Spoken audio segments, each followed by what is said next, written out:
Have you ever had a great idea for something, a gadget or a tool, and then wondered, how do I actually turn this thing in my head into a real object someone can hold? Well, today, we're going to pull back the curtain on that whole process. We're going to learn the universal language of design by taking a simple concept for a rescue tool and walking it all the way from a 3D vision to a 2D blueprint, a plan that anyone, anywhere in the world could use to build it. So here's our game plan. First, we'll talk about the basic challenge every designer faces. Then we'll actually draw our tool in 3D to get a feel for it. After that, we'll flatten it out into a proper 2D blueprint. And finally, we'll wrap up by looking at why you absolutely need both of these drawings to get the job done right. You know, every single invention, from the smartphone in your pocket to the chair you're sitting on, started as just an idea. But an idea is pretty much useless if you can't share it with someone else, right? And that brings us to the biggest hurdle for any designer or engineer. I mean, really think about that for a second. We live in a 3D world, but we usually communicate on flat things, a piece of paper, a computer screen. So how in the world do you bridge that gap without losing something in translation? How do you make absolutely sure that the thing that gets built is the exact thing you were picturing in your mind? Well, the answer is a language, a standardized one. Technical drawing isn't about artistic flair. It's a super precise system with rules and conventions that lets a designer in, say, Japan, send a plan to a manufacturer in Germany and have them understand it perfectly with zero confusion. It's pretty incredible. Okay, so how do we start? We're going to begin by creating what's called an oblique drawing of our rescue tool. Now, the key thing to remember here is that this drawing is not for building. Its whole job is visualization.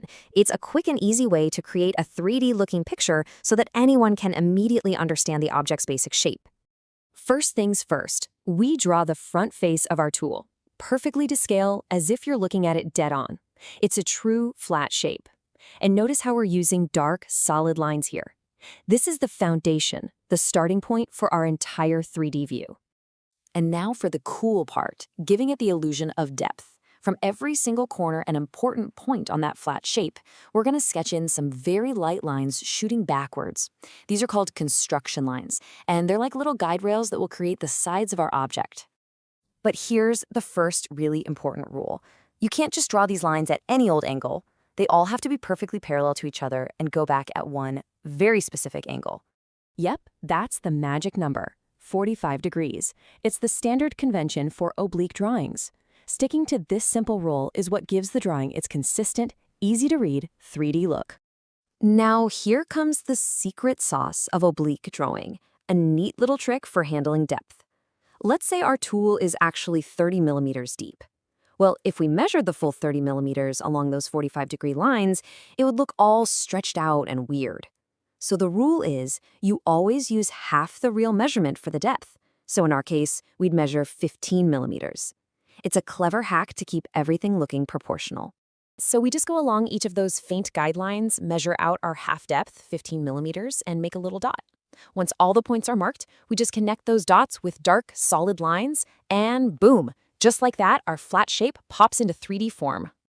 And there it is, a clear, simple 3D picture.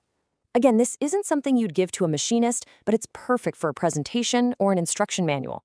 Anyone can look at this and immediately get what the object is all about.